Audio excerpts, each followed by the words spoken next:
We're going to talk about the other parts of the videos they've been coming out with the reveal of the player's handbook.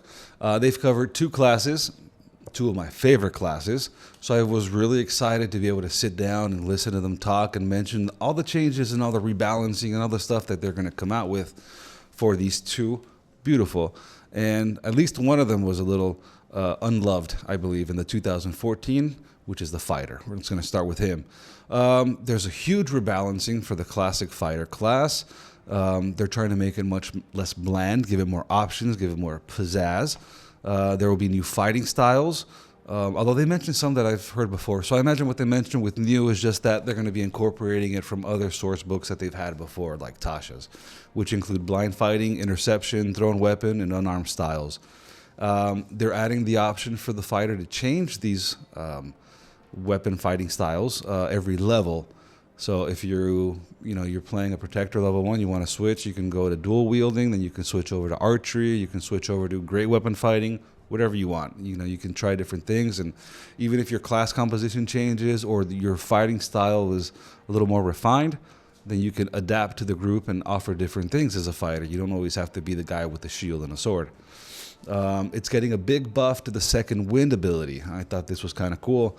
They'll probably be getting more uses of second wind, and they're adding different abilities at different levels. They mentioned at level 2, they're going to be adding an ability called Tactical Mind. This is an out-of-combat ability where the fighter can re-roll a skill check, and if they don't like the result, I don't know if they know they fail. I think it's before they know if they fail or not. They can re-roll the skill check.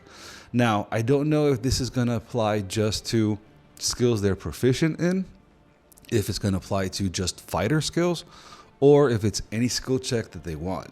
So, I mean, maybe they can roll a performance check to dance along with the brand new bard, and they roll the 2 or 3, then they can use their second wind to kind of, get their butt into gear and dance a little bit better. Who knows? At 5th level, they're going to have an ability called Tactical Shift. This is going to let the fighter move at half of its speed without provoking an attack of opportunity when it uses its second wind ability to heal. Now, I mentioned in the video before, there are a lot of things that they're coming out with now that I find very reminiscent of 4th edition, which by me, hell man, bring 4th edition back. But it's pretty cool. So you heal yourself, you get to readjust, you can move away from the enemy that's attacking you or whatever's causing you the damage, or you can even readjust to maybe protect another teammate that needs the help, and you won't provoke attack of opportunity. So basically you're disengaging at half speed for free. At 9th level, they are adding a skill called Tactical Master. Now this will allow the fighter to use the weapon masteries of either push, sap, or slow instead of the weapon mastery of the weapon they have in their hand. So let's say, I don't know, I'm using maybe a bow and I need to change it. I can use, I believe you have to, now, I don't know, hold on, let me ask the evil producer who's back here. For Tactical Master, does this have to do with second wind? Like, do you have to expend a second wind, or is it just a coincidence that it has the tactical name on it? I'm pretty sure this doesn't use up your second wind. This is something you could probably do any turn, although that would seem pretty, I don't know, maybe a little overpowered, that you can just push your opponent anytime you want and then have a weapon that you can use to topple them with, or maybe use the Nick ability or Vex, But still, I'm not complaining. As a fighter lover, I'm loving it.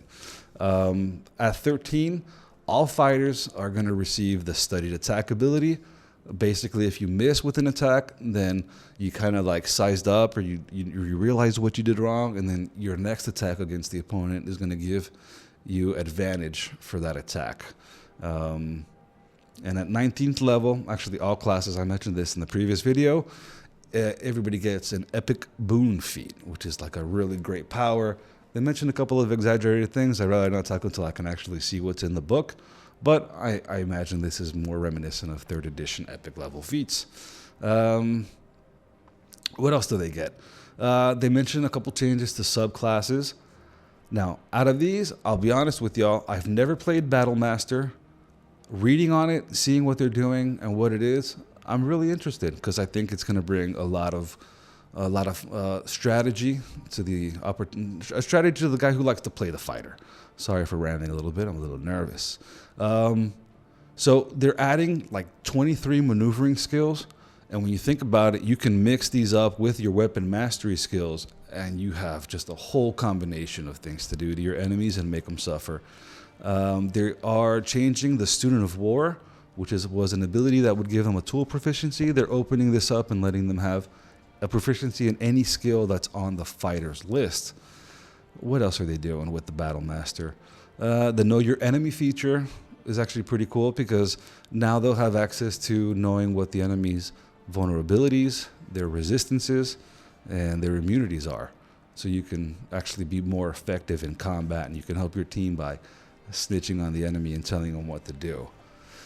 Champion subclass. I've never played a champion subclass because I always thought it was the most boring, vanilla possible subclass for the fighter. Apparently, I wasn't the only one who thought about that, and they are giving it a lot of different options. They are definitely giving it some TLC. They're adding a remarkable athlete ability that will allow the champion to move its speed without provoking opportunity attacks when it crits an enemy. So they have a larger crit range. You manage to make a crit. Let's say you kill the enemy or you fell it, then you have the chance to readjust yourself. Again, these are a lot of 4th edition things. I remember, I think it was the Warlord and it was the Bard, that they'd have abilities where they wouldn't even attack and they would just move their allies around the battlefield like if they were a strategic chess game. So it's bringing a lot of that back. Sorry, I'm whispering so the producers don't hear me. So when you crit, you can move. You're not going to provoke attack of opportunity. The champion is also going to have advantage on not only strength and athletic checks, but also on their initiative rolls. Remember when I was mentioning the previous video, they were changing the surprise round? This basically makes it so that the champion subclass fighter will not have disadvantage on being surprised, so it's harder for him to be surprised. Although we all know that rolling a die 20 isn't really, a guarantee that you're going to be up on the initiative list. I guess you're just going to have the better option. And what else do they do with them? So they're always prepared with that skill. At level 10, the champion gains a perpetual heroic inspiration point to use every turn. Now, I didn't mention this last video, but I believe they are changing the inspiration die mechanic, and they're changing it to heroic inspiration. Heroic inspiration, if I'm not mistaken, the player can choose to reroll any die that they throw at any time. It doesn't have to be an attack. It doesn't have to be a save. It can be the actual damage die that they use. So, just imagine this fighter, every turn, will have the option to reroll an attack, reroll a save against a spell that somebody maybe threw against them. They're going to be able to reroll that 2 or 3 on their die 12 for the huge battle axe that they just used.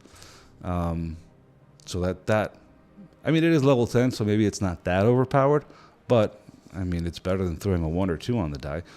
And what else? At level 18, their critical hit adjustments on the die 20, which I believe is 18, 19, and 20 by that level, is also going to apply on their death saving rolls.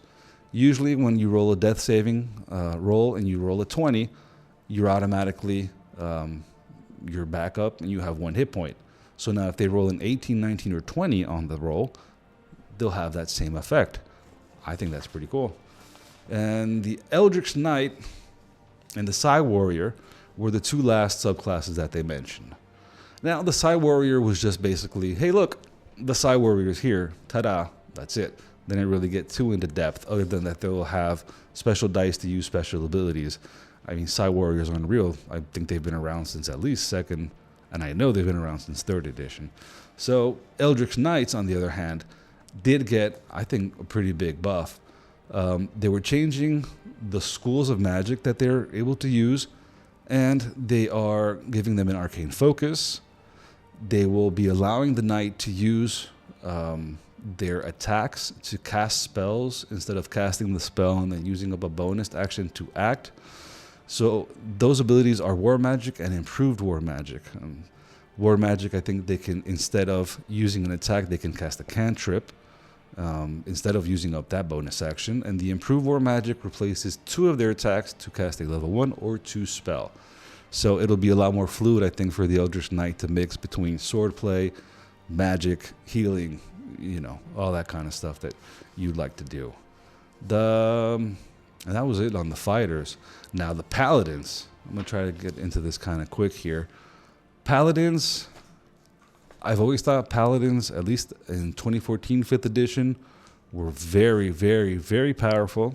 I would even say overpowered. If you go back and check our video on how we organize the groups, the classes according to their roles, yeah, I put those straight in the middle and I put them on top. Paladins are very powerful. And first 5 minutes into the video, and I'm just freaking flabbergasted. I am surprised. Paladins seem to be a lot more buff than they were before, but there are a couple catches. So they get access to spells from level 1. They don't have to wait till level 2. Now, what spells are going to be on there? I have no idea. I have to wait and see. Level 2, they get... Oh, no, wait. That's level 1 has access to spells, lay on hands, and weapon mastery. So you're talking about a perfect mix between a fighter who can use the heavy armor, has the big weapons, has weapon mastery, and spells and healing. Come on, man. Level 2, they get access to the full fighting style catalog, or I think there's an option that they can forego that and learn cleric, a couple of the cleric cantrips that they can have on hand at all time if they want to be a more spellcaster-focused paladin. They're reworking Divine Smite. I thought it was a little bit confusing. They changed the name. It's called Paladin Smite, and it's like a spell that they can memorize, and then they'll always have the spell, at least one memorized, available to them. But I don't know how good this is because counterspell, you know, you can counterspell the Paladin's ability, which, I mean, I guess mechanics, balance-wise, is fine. But I don't know how well it goes with the lore, because how can you counterspell a divine magical attack? And I find this to be good because a lot of people would abuse the Divine Smite ability and just like pop it out in a series of attacks and practically in one round if they could. Since it's a spell, they will not be able to use it more than once per round, if I'm not mistaken. So it's going to limit the access to that heavy damage output that a lot of Paladin users were probably used to. So they're going to get 2 challenge divinity uses at level 3, and they can regain 1 after a short rest. They can regain all of them after a long rest, and when they get to 11, they get 3 channel divinity uses. So that's pretty good. Level 5, they will always have prepared the Find Steed spell. They can use it free once a day. And they mentioned something about them having their own special steed list. Like there's going to be a special stat block for their companions. And so they feel even more special than they already are. They mentioned a new class feature called Abjure Foe. Although they don't really get too much into what it is, I can only imagine. A big change is the Paladin Aura or Auras. They mentioned that not only are they changing the name, it's going to now be called, and not just for the Paladin, this is for all classes that have some sort of aura effect. It's going to be called an emanation. So the emanation radius or effect is going to be 1, and then as they progress in levels, they'll add different effects into this aura that they'll have. Like I mentioned in the previous video, there's a general rework to the spell lists that they will be having for their oaths. And they go into 4 main oath subclasses. They talk about the Oath of Devotion, the Oath of Glory, Oath of the Ancients, and the Oath of Vengeance. Just real quick. The Oath of Devotion, they're changing. Actually, they do this to a lot of the abilities from what I heard. The Sacred Weapon is now going to be part of the attack action instead of it being an action by itself. So it makes it a lot more streamlined. You want to use the ability, you don't have to waste a turn setting up, especially at higher levels, which it seems absurd to have to waste the whole turn just to, you know, make your spiritual weapon magical. The Sacred Weapon feature is now part of an attack option. The Purity of Spirit is replaced by a Smite of Protection. And basically you give an aura of protection to all your party members that gives them half cover. And the 20th level ability, which is the Holy Nimbus, they turn that into a bonus action instead of a full action, which is fine. And you're just going to make everything bright anyway. Oath of Glory, Peerless Athlete, they're trying to make this a non-combat or a more non-combat oriented skill. It'll last an hour instead of 10 minutes. Buffing your character's athleticism, like they mentioned, based for exploration. The Aura of Alacrity will now buff the speed of allies that not only start within the 5 foot of the radius of the aura, but if they manage to traverse, go through. Aura of Alacrity will now buff the speed of the allies that start within the 5 foot aura of the Paladin, but not only them. If you manage to traverse the aura during your turn, you also get the benefits to your speed. They mentioned that it was really complicated to kind of organize all the characters to be together at the start of the Paladin's turn or to start near the Paladin. So they added this to make it, a little more viable as an option. They added a brand new spell. They mentioned that it's from a Greyhawk edition, and it is called Yolan's Regal Presence. I imagine this has to do with the campaign that they're supposedly adding to the Dungeon Master's Guide. So that'll be interesting to see what other new spells and what other flavor they bring in from these worlds. Oath of the Ancients, which is like the nature paladin kind of thing. They had their Nature's Wrath ability range increased. It was before 10 feet. They didn't specify how much. I imagine it could be 15, 20, probably no more than 30. The level 7 ability Aura of Warding has been changed from resistance to spell damage to make it resistance to all necrotic, psychic, and radiant damage. Undying Sentinel will now bring you back with more than 1 hit point, although they don't specify how many, but they just say a bunch of hit points. So, I mean, that's cool. You're not going to be just like this push-down doll that you get back up and somebody blows on you and then you just fall back down again. It'll give you more of a fighting chance. And finally, the Oath of Vengeance, that edgy paladin build that I love and many others love too. They did a change for Vow of Enmity.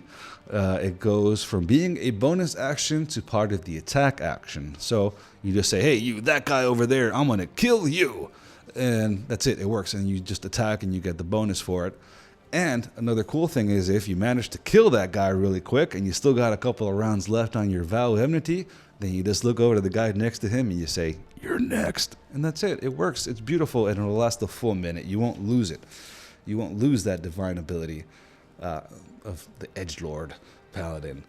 And what else did they mention? I really think the only thing the other mentioned was something about Avenging Angel at level 20 being a bonus action, I guess similar to the other late game abilities. And this was a little confusing, but the guy said it now lasts an hour. I mean, I went back and I checked, and it's always been an hour. So I don't know. I guess I don't really know. All in all, it seems super exciting. I do look forward to trying some of those interesting fighter builds, playing around with the weapon mastery, definitely trying the battle master. And, I'm a little scared about the paladins because I do think they will be more powerful than ever. So I guess they're going to have to buff the monsters to be able to deal with all the muscle that's coming now. That's today's episode. I will see you next time. And as always, raid responsibly. Like, subscribe, comment, all that kind of stuff. And follow us on Instagram, Discord, Twitter. I think there's a bunch of stuff down in the link, so you can check that out. Anyway, take care, guys. Roll the